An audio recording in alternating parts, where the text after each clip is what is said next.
सबकी बात सच की।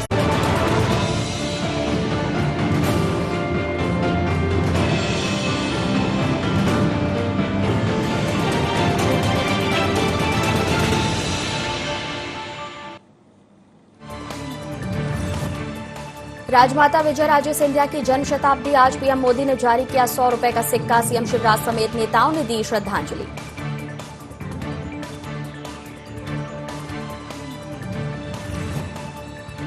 मध्य प्रदेश विधानसभा उपचुनाव के नगरीय निकाय चुनाव की तैयारी। दिसंबर या जनवरी में हो सकते हैं निकाय चुनाव। केंद्रीय चुनाव आयोग के दिशा निर्देशों पर राज्य निर्वाचन आयोग ने शुरू की तैयारी।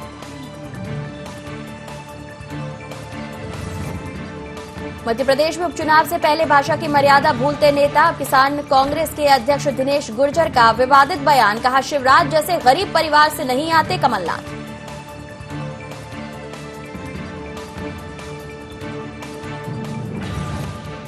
शहडोल एडीजी का कबाड़ कारोबारी से बातचीत का ऑडियो वायरल। ऑडियो में गाड़ी छुड़ाने की मांग करता सुनाई दे रहा कबाड़ कारोबारी। कहा, मेरे पास है आपके लेन देन का ऑडियो वीडियो। IND 24 नहीं करता वायरल ऑडियो की सत्यता की पुष्टि।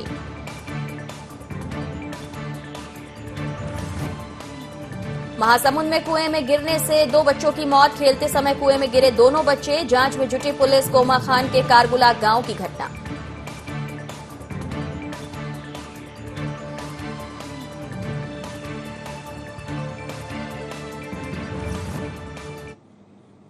नमस्कार, आप देख रहे हैं IND 24। आपके साथ मैं हूं नाज़नीन नकवी। बात करेंगे किसान कांग्रेस के अध्यक्ष दिनेश गुर्जर की, जिनका विवादित बयान सामने आया। बता दें कि शिवराज सिंह चौहान को लेकर उन्होंने विवादित बयान दिया। कहा कि भाजपा के गरीब घर से आने वाले नेताओं का उन्होंने मजाक उड़ाया है। कमलनाथ जी हिंदुस्तान के दूसरे नंबर के उद्योगपति हैं। तो दिनेश गुर्जर ने कहा कि कमलनाथ जी हिंदुस्तान के दूसरे नंबर के उद्योगपति हैं। सीएम शिवराज सिंह चौहान के जैसे घर से नहीं हैं।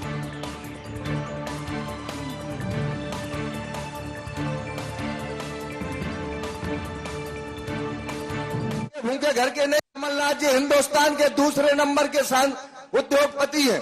शिवराज सिंह चौहान की तरह नंगे भूखे घर के नहीं, कमलनाथ जी हिंदुस्तान के दूसरे नंबर के उद्योगपति हैं। शिवराज सिंह चौहान की तरह नंगे भूखे घर के नहीं, कमलनाथ जी हिंदुस्तान के दूसरे नंबर के उद्योगपति हैं।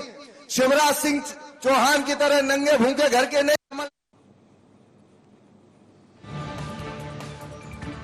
तो दिनेश गुर्जर इस वीडियो में नजर आ रहे हैं और कह रहे हैं कि शिवराज जी जैसे नंगे भूखे घर के नहीं है, यानी भाजपा के गरीब घर से आने वाले नेताओं का मजाक उड़ा रहे हैं दिनेश गुर्जर। विवादित बोल उनके गरीबी को लेकर यहां पर तंज कसते हुए नजर आए हैं। शिवराज सिंह चौहान को लेकर विवादित बयान उन्होंने दिया। और इस वक्त फोन लाइन पर हमारे साथ लाल सिंह आर्य जुड़ गए, पूर्व मंत्री हैं। क्या कहना चाहेंगे जिस तरीके से ये बयानबाजी सामने आ रही है? उपचुनाव में लगातार भाषाओं की जो मर्यादा है वो टूट रही है। मुझे लगता है कांग्रेस के नेता दिनेश गुर्जर ने जो शिवराज जी के लिए कहा है कि भूखे नंगे घर से आए हैं, ये बहुत आपत्तिजनक है, निंदनीय है। और ये कहीं ना कहीं देश के 70% गरीबों का मजाक है, अपमान है जी।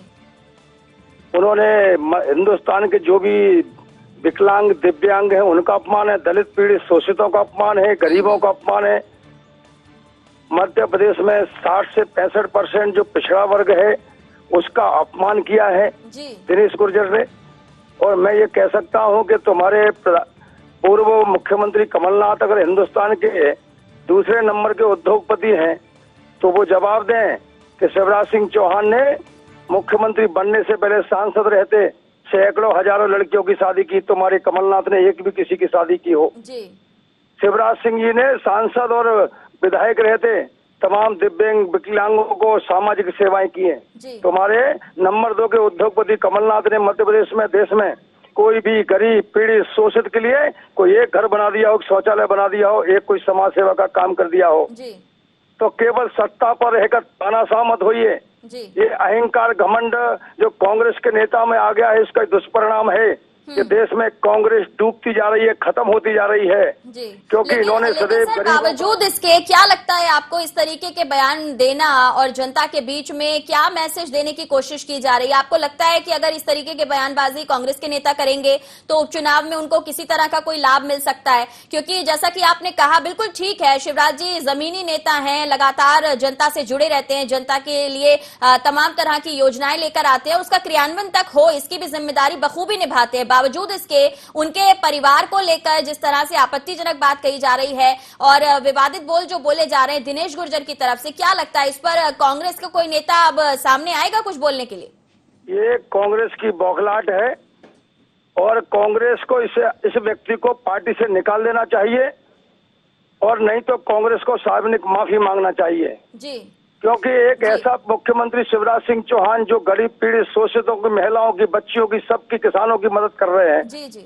ऐसे जनप्रिय लोकप्रिय नेता को गाली गलौज से नवाजना कुछ चाल चरित्र चेहरा आज कांग्रेस का उजागर हो गया है। चलिए कांग्रेस का भी पक्ष सुन लेते हैं। लाल सिंह आर्य जी, आप बने रहे हमारे साथ। नरेंद्र सलूजा इस वक्त कांग्रेस का पक्ष रखने के लिए हमारे साथ जुड़ गए हैं। सलूजा साहब, क्या कहना चाहेंगे? दिनेश गुर्जर साहब कह रहे हैं कि भाजपा के जो गरीब घर से आते हैं नेता, उनको लेकर वो जिस तरीके की टिप्पणी कर रहे हैं, शिवराज जी को लेकर कह रहे हैं कि गरीब परिवार से आते हैं, कमलनाथ जी जो है वो उद्योगपति हैं, क्या लगता है आपको इससे क्या कुछ हासिल हो पाएगा कांग्रेस को? शायद दिनेश गुर्जर जी का पूरा वीडियो किसी ने नहीं सुना है। उनका कहने का आशय है कि कमलनाथ जी एक उद्योगपति परिवार से होने के बाद भी किसानों का दर्द समझते हैं, गरीबों का दर्द समझते हैं, किसानों का कर्जा माफ किया, युवाओं को रोजगार दिया, महिलाओं को सम्मान सुरक्षा दी, गरीब वर्ग के लिए उन्होंने कितनी योजनाएं चलाई, उन्होंने सामाजिक सुरक्षा पेंशन की राशि को डबल किया, कन्या विवाह की राशि को बढ़ाया। मतलब उद्योगपति परिवार से होने के बाद भी गरीब वर्ग की चिंता है।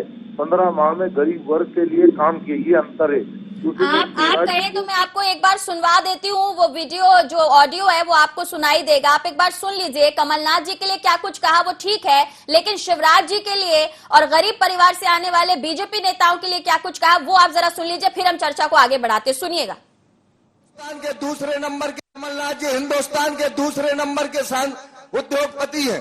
शिवराज सिंह चौहान की तरह नंगे भूखे घर के नहीं, कमलनाथ जी हिंदुस्तान के दूसरे नंबर के उद्योगपति हैं। शिवराज सिंह चौहान की तरह घर के नहीं है, शिवराज जी की तरह नंगे भूखे घर के नहीं है, इसका क्या आशय निकाला जाए सलूजा साहब? अब मेरी प्रतिक्रिया पूरी सुन लीजिए, यदि बीच में आप टोका टोकी नहीं करें तो मैं पूरी प्रतिक्रिया दे दूं।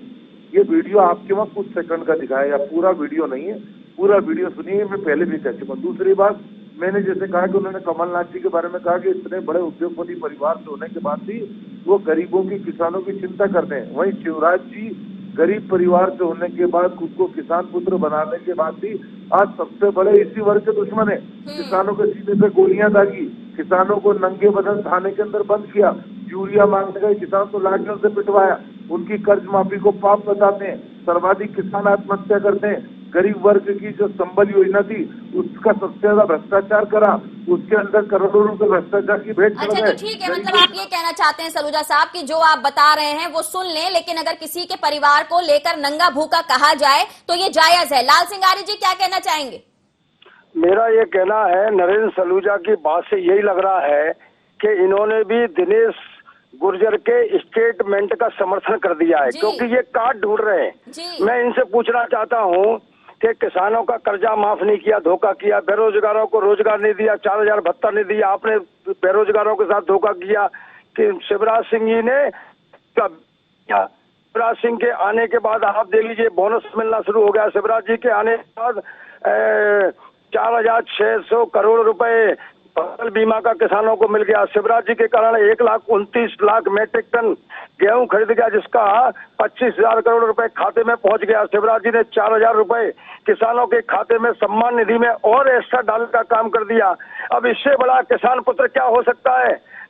बोनस देना शुरू किया हो, कांग्रेस की सत्ता 44 साल से कभी बोनस देना प्रारंभ नहीं किया, और तो 150 रुपए कभी कभी मिलते थे लोगों को ओलावृष्टि में और अतिवृष्टि में, लेकिन शिवराज जी ने उसे 29,000 26,000 तक पहुंचा। किसान पुत्र यानी आप कह रहे हैं कि आपको ऐसा लग रहा है कि सलूजा जी जो हैं वो समर्थन कर रहे हैं दिनेश गुर्जर के बयान का। सलूजा साहब